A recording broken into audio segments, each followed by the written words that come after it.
All right, next up we've got Adam Swaab. Hey, Adam. Hey, how's it going? Good, welcome to the Hive. Thank you. Thanks for having me. My first So, Hive presentation. yeah, so what's give us a little background on yourself. All right, so I've been working commercially and professionally for a while, around 20 years or so. Been using Houdini for maybe 10, 12 years of that. And I've been everything from an animator to a designer to a creative director, but mostly I'm just an artist making stuff and trying to make things look as pretty as I can make them. Cool. Well, what are you going to be talking about today? Yeah, so I was fortunate enough to get in on the beta for 18.5 and also prepare some demo material for 18.5 around the Chain SOP.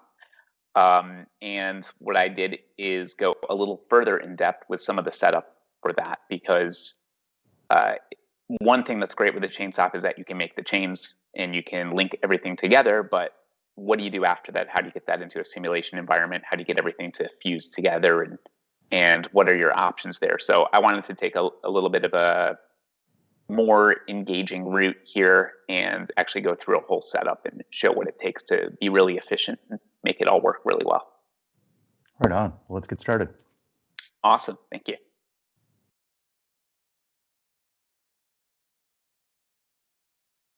Hi, my name is Adam Swaab. Welcome to my Houdini Hive presentation. I'm going to be showing you how to use the new Chain SOP in Houdini 18.5 to make something like this. I'm going to go over how to make chain parts, how to link them together using that Chain SOP, and a smart way to get this working in an RBD simulation like this so that everything is just looking great and simulates really efficiently. So come along with me for the presentation. This is going to be a lot of fun. I'm going to jump right in and do a quick explanation of what this Chain SOP is and what it's all about. So I'm just going to start with an empty file, make it pretty clean, and put down a Chain SOP here. So going into my front view, I'll just give us a little curve to work with. So we'll do the draw curve SOP.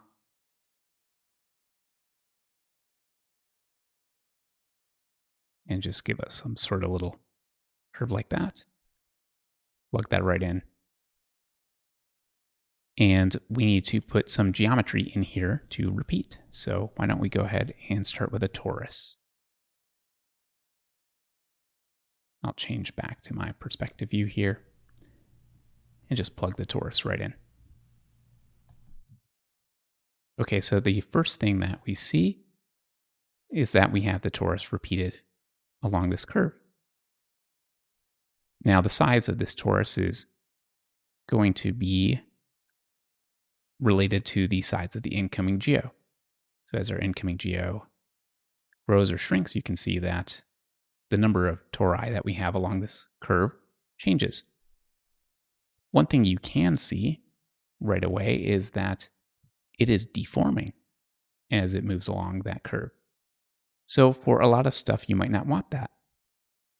You might decide that you would rather have rigid objects here. So there is something in the Chain SOP that you can enable for rigidity. Turn that on, and those become rigid objects. And then there is a mask that you can use where you can have an attribute that controls what's rigid and what's not. But I don't like to use this. I found that this is actually not so helpful for me. The main thing is that it's not efficient.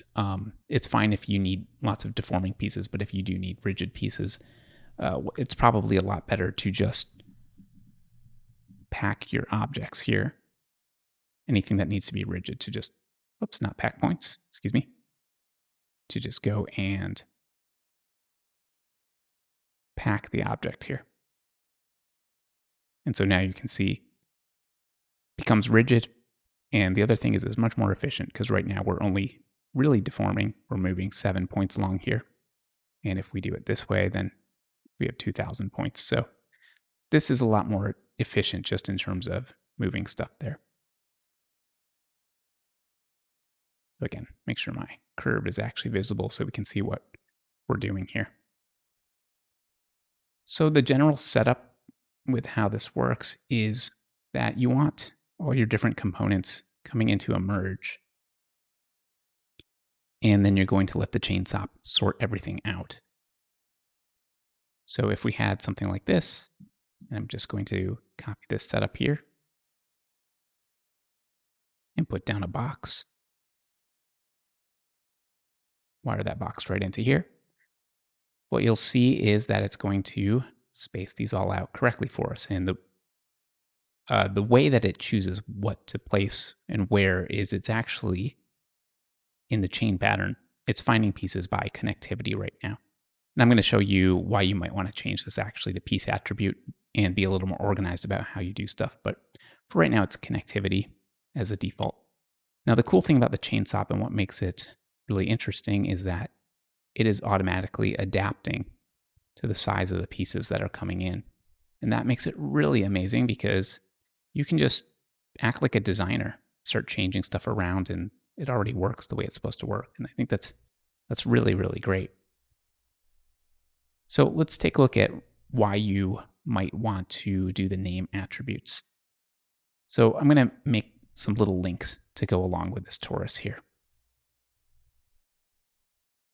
And I'll do it really quickly, as quick as I can, that is. I'm just going to make another little torus.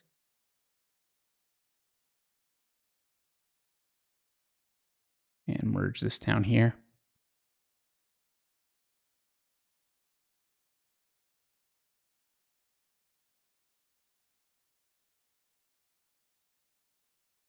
Let's just go ahead and shrink it nice and small.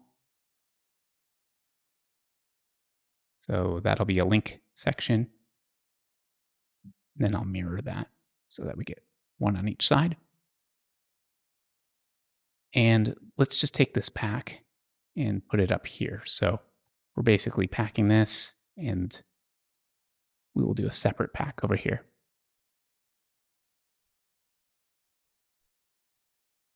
So now what's going to happen is it's going to treat those other pieces like they're just separate pieces, right?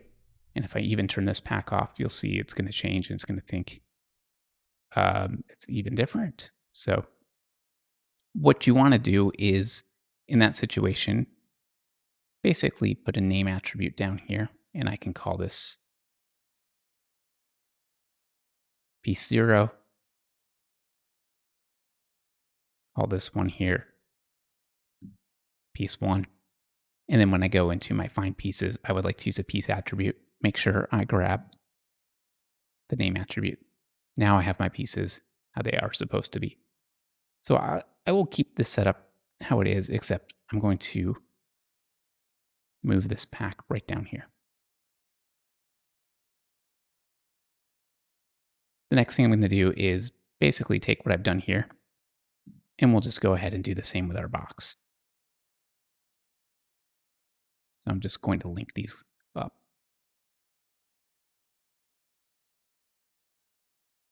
Just taking a quick look at my box, we'll just move that in like that.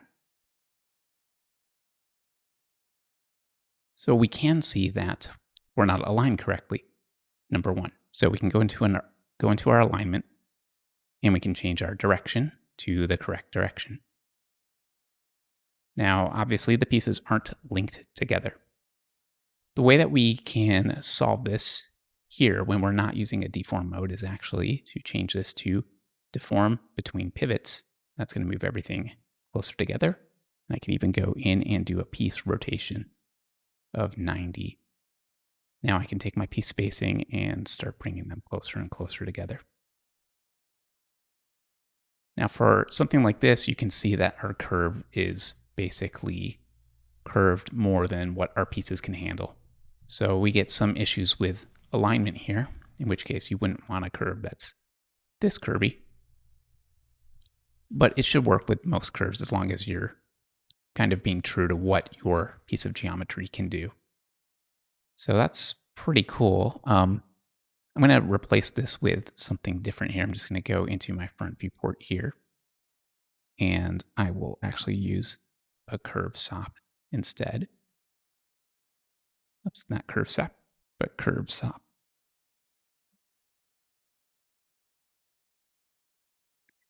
I'm just going to draw a quick polygon curve. Actually, I'm going to make it a NURBS curve first and then convert it. So I'm going to be a little more judicious about how I'm doing this.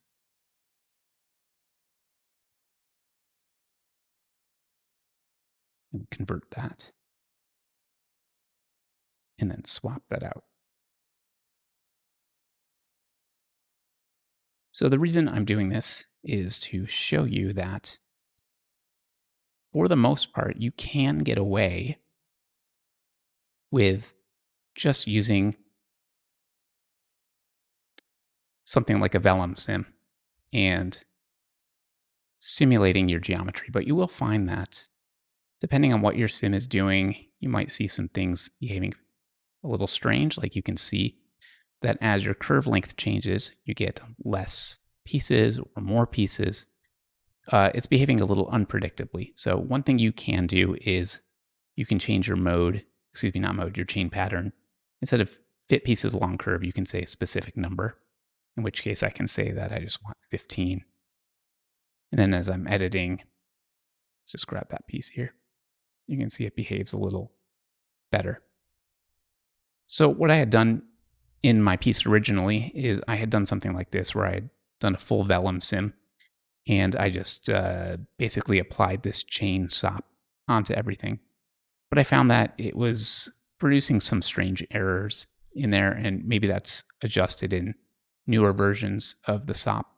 But I was getting things where there were like squashing and stretching of pieces, or it just wasn't really aligning the way I wanted it to and wasn't quite believable in the way that I wanted it to be. And you can see that in here. Some pieces do align quite well. I'm going to try to even adjust the spacing a little bit. Some align pretty well, some don't. You may be able to get away with this and it might work just fine for you. Or you might find that it's really not working that well for you at all. So that's why I ended up doing this rigid body version of this thing. And I'm going to go through that whole setup in just a bit. But let's cover just a little bit more about how this SOP works. So let's go back to our perspective view here. And I wanted to talk a bit about patterns. So one amazing thing in here, I'll change this back to fit along the curve, is that we can have patterns in here. So by default, it's set to cycle, and I can just change my pieces like so. We can also change this to an explicit pattern. Now, because we have names on our pieces, we can actually choose them by name. So I can say piece 0, piece 0, piece 0, and then piece 1. So that will give me 3 of the tori, and then a cube, and 3 of the tori, and a cube. And of course, you can offset that as you need. You can just do random, in which case you have random seeds you can play with. You can do a weighted random, and we have to specify number of pieces. And of course, these initial names are wrong, so I need to change those to the right names. So this lets us have a slider for probability. Do we want less of piece 0, more of piece 1, or do we want more of piece 0 and less of piece 1? So this all worked pretty well.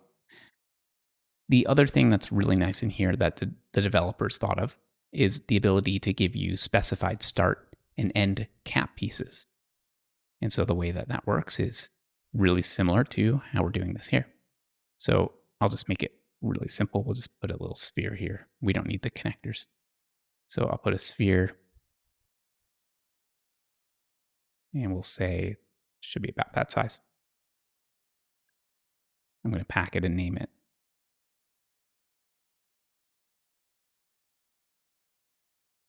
So we'll go ahead and name that start. And maybe we'll just color that red.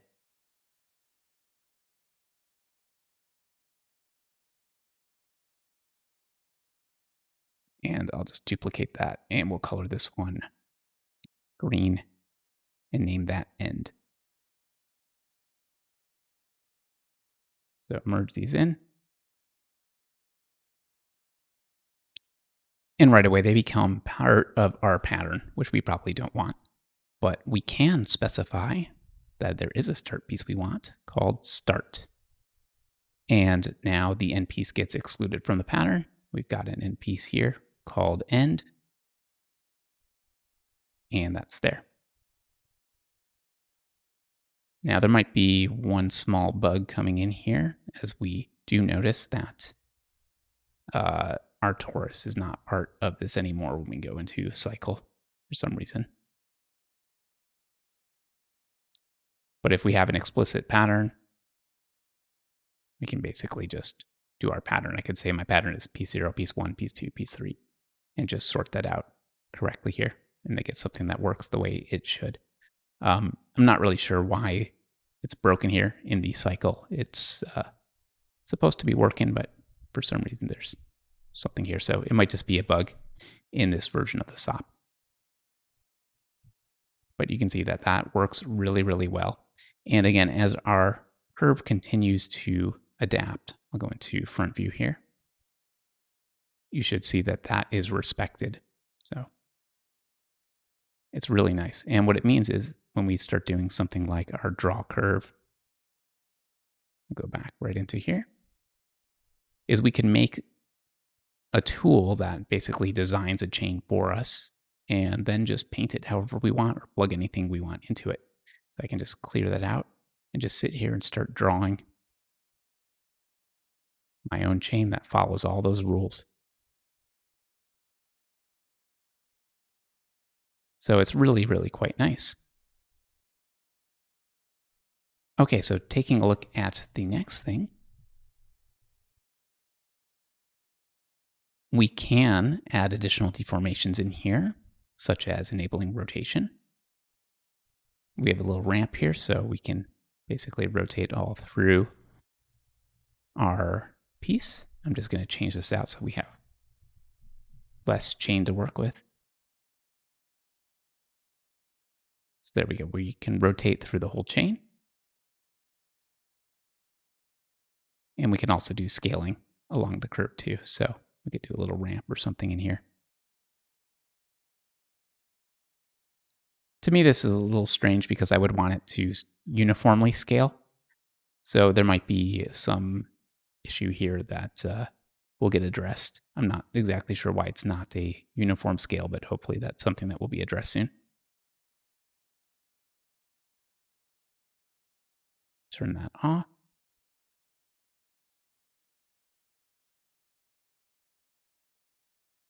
And now the other thing that I wanted to talk about is that there is an option in here to turn off your deformation. So what this is useful for is if you kind of have a template geometry such as this, you want to lay out a curve and take a look at how it looks along that curve, but then actually get a fully stretched out version of your chain and then rig it later. This works really, really well. And this can be really useful if you want to do some quick methods of simulating. So what I ended up doing for a different tutorial for side effects was to lay out my chains like this and then run them through a path deform later. So I would do this and then I would just path deform after the fact. So I would take my chain in,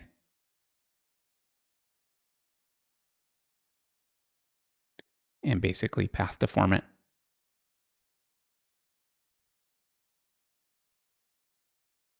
And I went through that whole tutorial. It has the same things that we see here. The path deform was a really quick method of basically taking one chain, copying it a bunch of times instead of doing the same operation several thousand times. It was quite a bit faster for what I was doing, but you can see that if your curves are extreme, it's going to fail here. And you get a much less robust result this way than you would with just doing a chain deformation. So that's why I would choose one over the other here. I'll take that path deform out. But it's quite a nice option to be able to lay your stuff out like this and just be able to rig something this way. The other thing that is good to look at here is that you can control how things work with your curve alignment. So I probably need to go back here and change this back to enable deformation.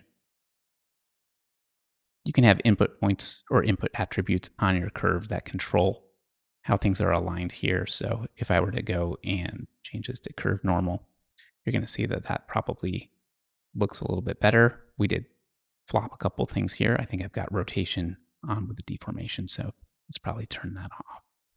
Oh, no, I don't. But you can see we are getting stuff that does look right in terms of how it's working here. But you could also go in and do something like attribute wrangle. I'm just going to do a randomize. Just make something totally wrong. Like setting an up vector here and basically just having a random up vector.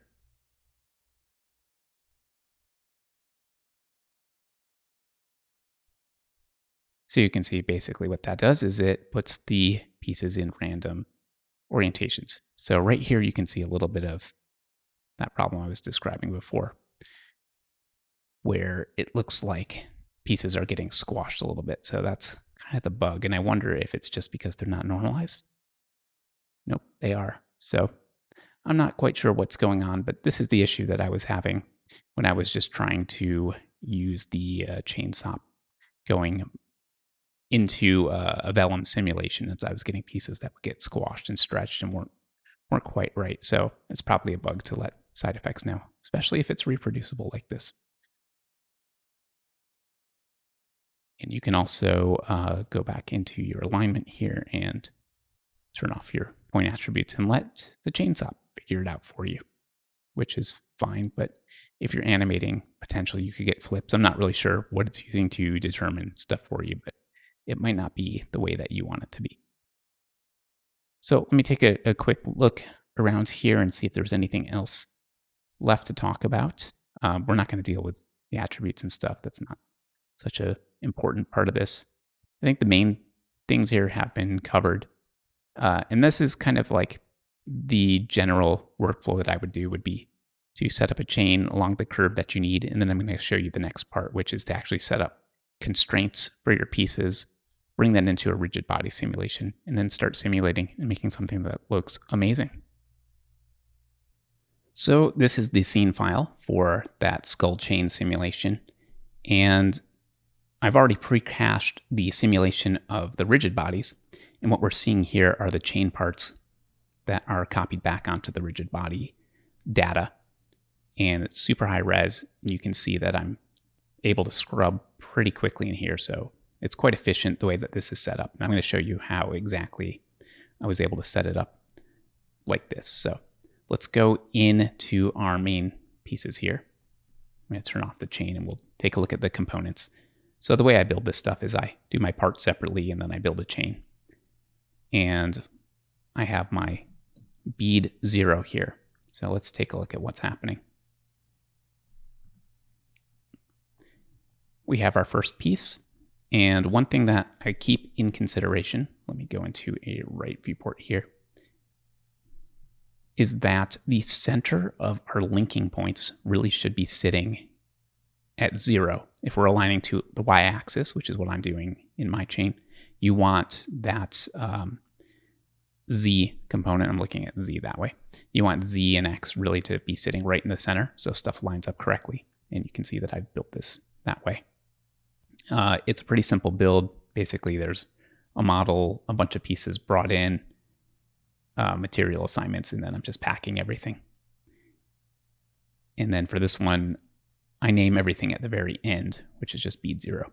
So I have 3 things going on. I've got my main model here, and then I have a collision geo.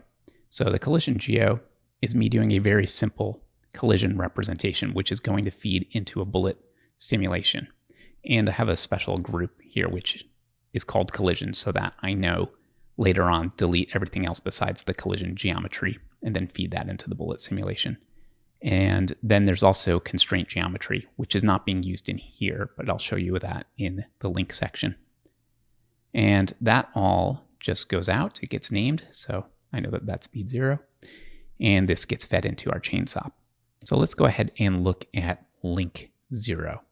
This is the main thing that's holding everything together. Just like a real chain, this is the link. So it's a pretty simple model here. It's just a high-res geo going into one stream. And there's a collision geo going into a second stream, and then we have constraint geo, which I'll talk about in just a second. The collision geo I modeled not quite going all the way to the top and bottom, just because I didn't want overlapping pieces and I didn't want to make the simulation explode. I probably could have gone a little higher, a little lower on here, maybe puffed it out a little bit more, but this was working fine. This isn't a major part of the simulation. Mainly, I just needed an object in my sim that I could get position and rotation from to apply my high-res piece back. So that's kind of what that's doing. It's not really colliding with much in the simulation. So the main thing is this constraint geo here. And let me change my background so that we can really see it. So what I have are 3 points. There's a 0.0, a 0.1, and a 0.2. What I'm going to do when I set up my constraints is I'm going to draw a line. Actually, 2 different lines. I'm going to draw a line from 0.0 to 0.1, and I'm going to draw a line from 0.1 to 0.2. And these are going to represent the constraints that are holding the top piece to this link and the bottom piece to this link. I could have done 4 points in here. I could have, instead of having this point number 1 right here, I could have had that point here and then had point number 2 down here and then an extra point down here.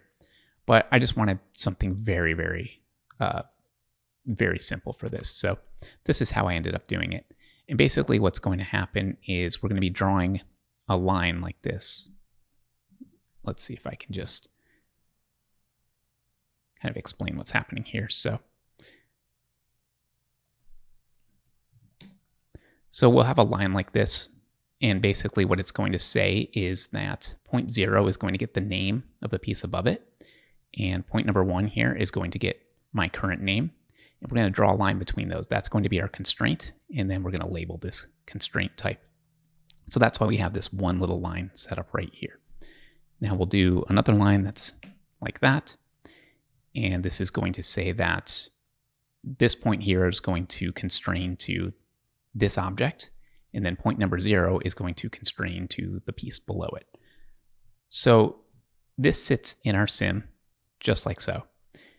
And I have groups here for a link top, a link mid,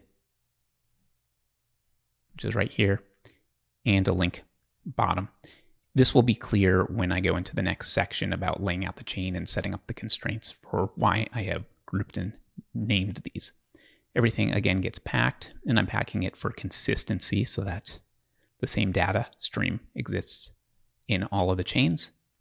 And then I'm giving this a group name as name pivot. Again, you want to make sure that you're naming this stuff so that you can filter it out later. Everything gets merged in here and then just gets fed back out. And of course, it all gets named as part of link 0. And then the final end piece looks like this. It's a closed mouth skull. He's at the end. He doesn't need a little link coming out of his chin. So he's just got a link on the top, and it's basically the same thing. It's packed. We have a collision geo here. Quite simple. And, you know, I didn't care about that, so I didn't put that in. I didn't really feel like we were going to see collisions there. I'm trying to be very efficient with how I'm laying this out. And then we have our constraint geo. And so for this constraint geo, I basically just have 2 points here. 0.0 and point number 1. What I found is that point number 1, whatever the bottom is kind of going to act like the pivot point. So I just kind of placed it where I felt was most appropriate while watching the sim. Kind of seemed like down there would be the best thing because, you know, it's going to connect to another link. That seemed like where it should be. I'll show you why I'm doing this when we get to the next little section here. Anyway, that all gets to an end name, and that gets fed into our chain SOP. So those are the pieces. Let's go look at how everything is now put together. We'll go ahead and dive into this chain SOP here. Turn off our point display. So this is kind of a big network. It's a little complicated, but I'm going to break it down so you can see what's happening. I have a little animated sphere here, which it's going to be tough to tell what's happening because it's packed, but if I turn on my wireframe here, I basically just made like a weird little quad sphere. And this could be adjusted so that it's a little cleaner looking, but we never actually see this, so I didn't care too much about it. But I pack that first. That gets named sphere. And then I apply some animation here, which we're not really going to be able to tell unless we look at something like a UV quick shade.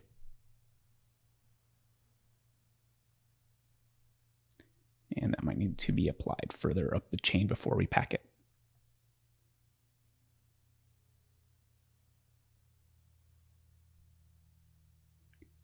Well, let's just skip the packing for a second so we can actually see what the animation is doing. Right? Pretty simple. It's just some expressions in here. Basically, that. Same thing. So eventually it will loop. I think it loops around 15 seconds or 10 seconds. Can't quite remember where that ends up looping.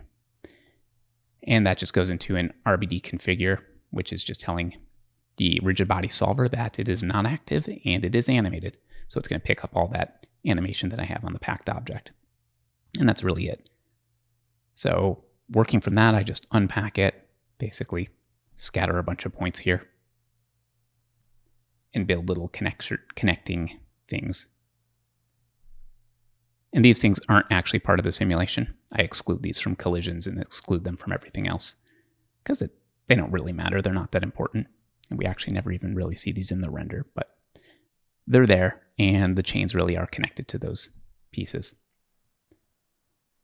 So going up here, it's pretty simple. It's just make a chain. So it's what we were looking at in that first lesson about how to put the chains together.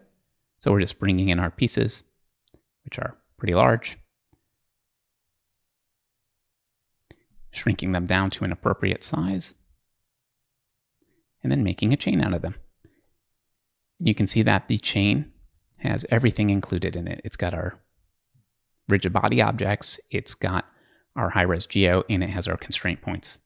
And then from there, I start to break things out. So we go one direction, which essentially is just deleting our collisions, deleting the pivot points, and then making our chain here. I've got some sorts and assembles and a few other things. I'll go into that in just a second.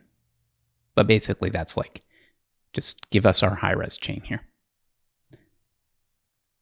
Now the second one, I'm going to get into constraints last, but let me do this other one here, which is up here, which is just our collision geo.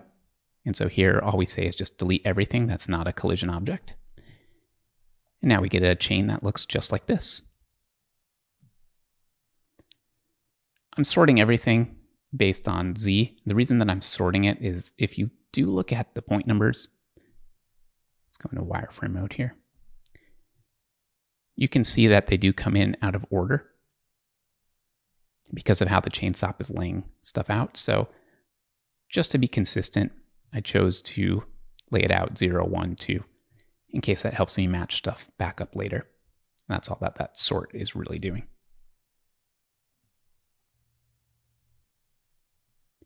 So from here, we're assembling stuff, and I'm assembling it with a name attribute. I'm letting the chain create a name attribute for me, or letting the assemble SOP create a chain attribute for me without repacking. And the reason I'm doing this is for simulation. If I go into my spreadsheet here, and I'm looking at the sort, so before the assemble, and we look at the name, they all still have the same name from when we brought them in. And that might be fine for laying out a chain, but when we get into RBD sims, Bullet's going to want each object to have its own unique name. So the quickest way for me to do that is to just use the assemble SOP. Go into my spreadsheet. Now you can see we have individual names here. And then from there, what I've done is I have said that I want to pin my first point, my first object here to the animation that's coming in. So I've said that first piece, and I've specified that as group 0. I've said that first piece is animated.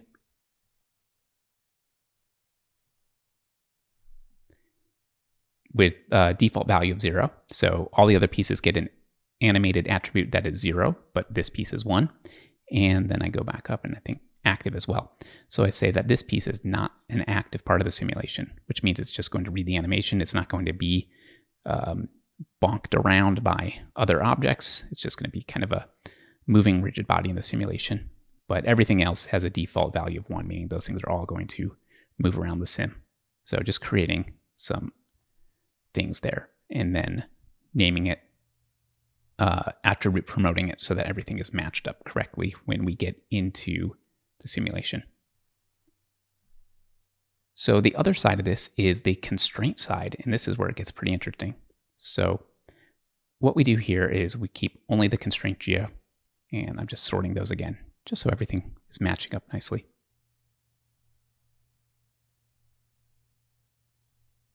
So we can see how this works. We've got our stuff at the beginning. These are all the links. Remember, we had 3 points in our links. And then we have those points right at the end here. And I'm basically just unpacking everything. So what we saw before when we saw those other points, we saw the center points, which represent the center of the packed geometry.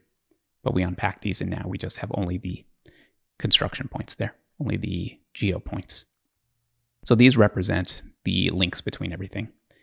And then I just use a connect adjacent pieces here. You can see I'm looking for adjacent points and kind of fine-tuning this search radius to draw these connection lines between everything. The only problem is that they don't know how to get the name of the object they're connected to. So what we do here is, let me show you where that's coming in. So we're looking at this attribute promote name, looking at this assemble that's coming in.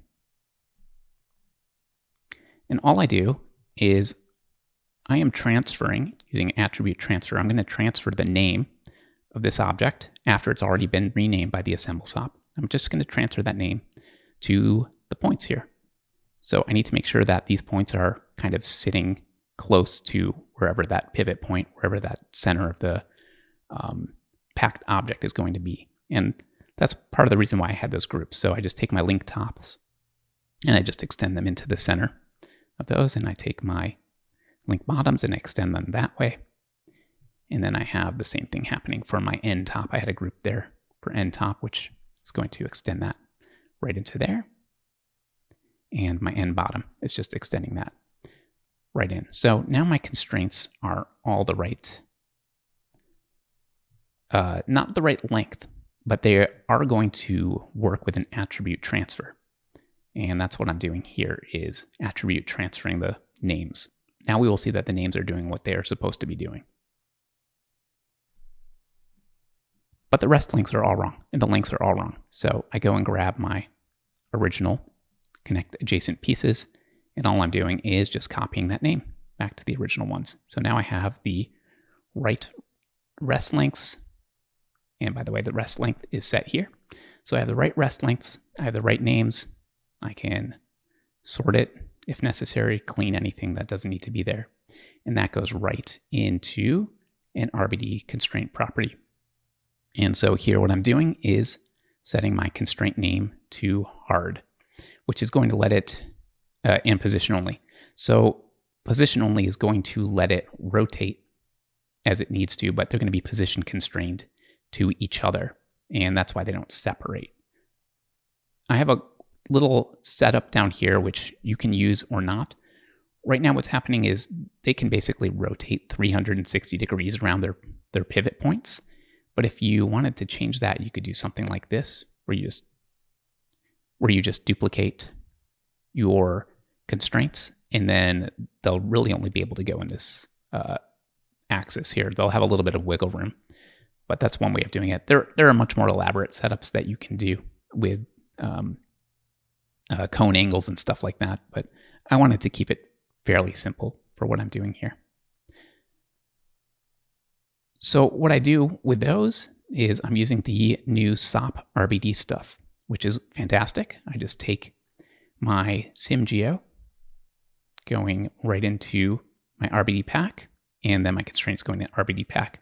And you do have to make sure that your names are consistent. You're actually matching the right thing up with the right name. So definitely double check that. So that basically packs everything.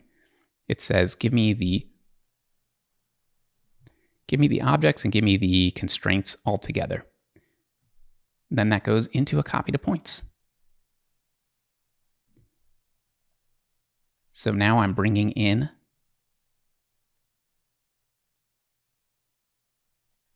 right here. Those are my points from that geo, and these are animated. Remember, these are animated points. So when I move this around, this thing is all moving with it. I don't really need to pack this, but I did. You can pack it or unpack it. It doesn't really matter. It's a little faster to pack it, but then right afterward, you just have to unpack it again. So still works fine. And then this goes into an RBD unpack. So what an RBD unpack does is it spits out RBD objects and constraints from an RBD pack operation. However, there's something special here, which is that I can tell it, make sure everything gets a unique name per instance. So if you look now at, let me see if I can just right click down here. Not sure I can, I'll put a null down. And we'll take a look at that name.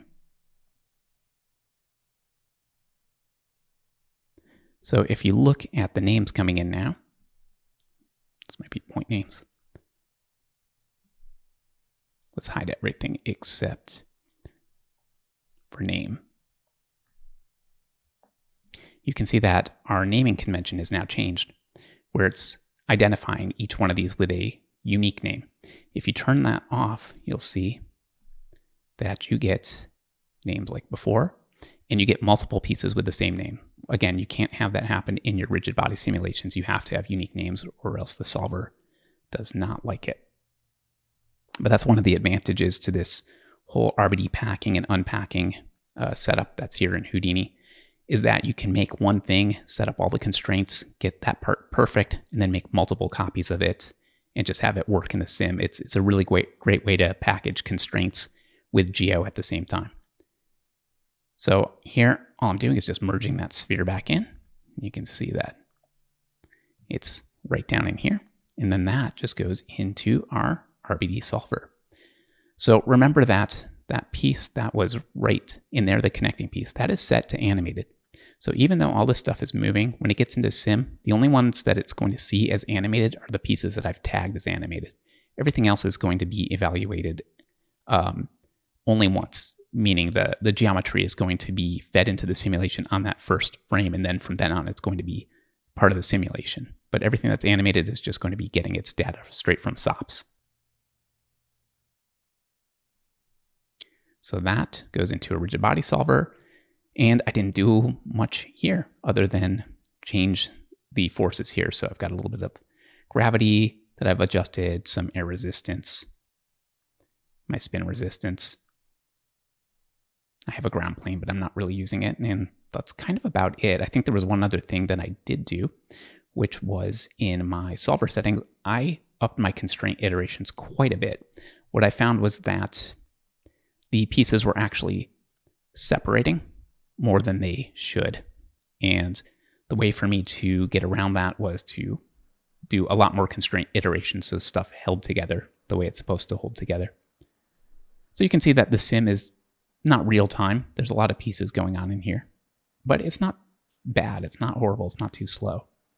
And it's a lot better than if I tried to feed the high res geometry in here. So let me pause that for a second, and we'll go over to the second part of the network here. So second part is taking our high res pieces, and what I've done is I've gone through the exact same process that I did with our low res pieces. This is literally just a copy and paste. All it's really about is just bringing it in so that everything is named the same. Everything is in the position that it needs to be, so that when I copy it back as it's supposed to be copied to our sim, that things end up in the right places with the right names. So this is what that looks like as a copy to points, and this goes into this sim post process. So all that's doing is bringing in our RBD object from that DOP network. You can see that. But I am bringing this in just as points to represent the objects. So you can see what this looks like. Basically like that. I'm looking at the pre-cached data here. So very efficient. You can write this out to disk very, very easily. And now this goes into this setup here where we're just RBD unpacking, enforcing unique names. Again, this is a mirror of what's happening in the low-res sim. And then that goes right into a transform pieces SOP. And so now we see that our high-res pieces are picking up all that low-res data and all the transformations in here. And it's all holding together because of the constraints and how it's all set up.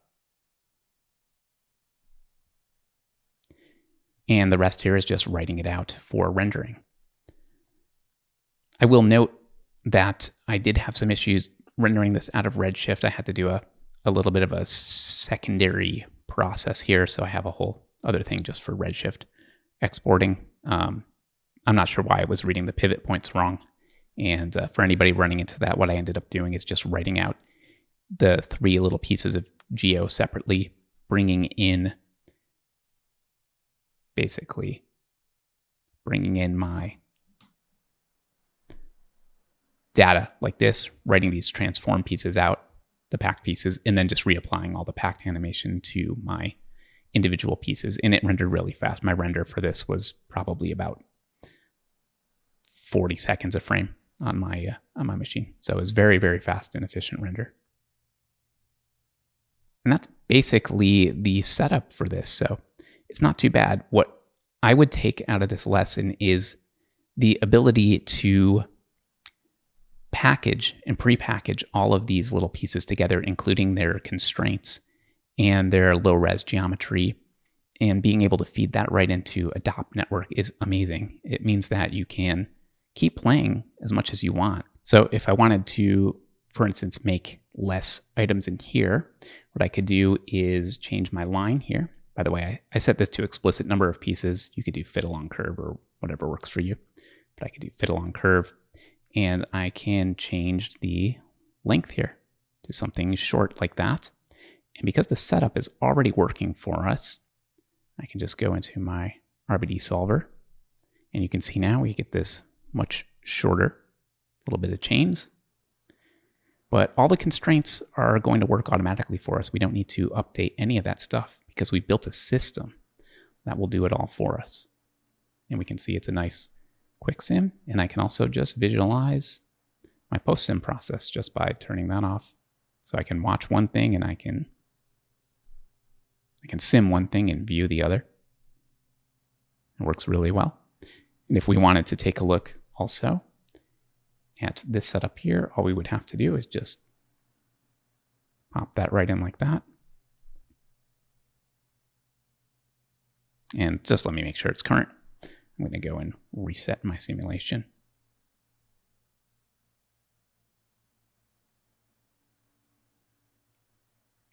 And you can see everything is still holding together. We'll zoom in just a second and take a quick look at some of those pieces. This will have a lot less twisting in it than the other one did, just because of how the constraints are laid out.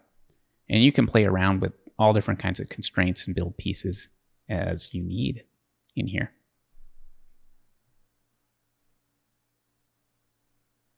We can see as things are starting to collide together, it's all looking pretty good. The pivot points are doing what they need. There's a little bit of twisting there at the end. A couple other things worth looking at, and that might just be actually because of how I set the sim up.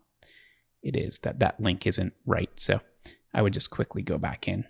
I can tell just by looking at that what we have going on here isn't right because of that. And that was part of the reason why I set this to explicit number, because that way I can make sure that my end piece was actually sitting the way that it needs to be. Because you can see if you go to one extra one, that's not going to work. So I did that so the end piece sits in. So just taking another quick look at that sim, I'm just going to reset it. And then we'll take a look at the high res transform.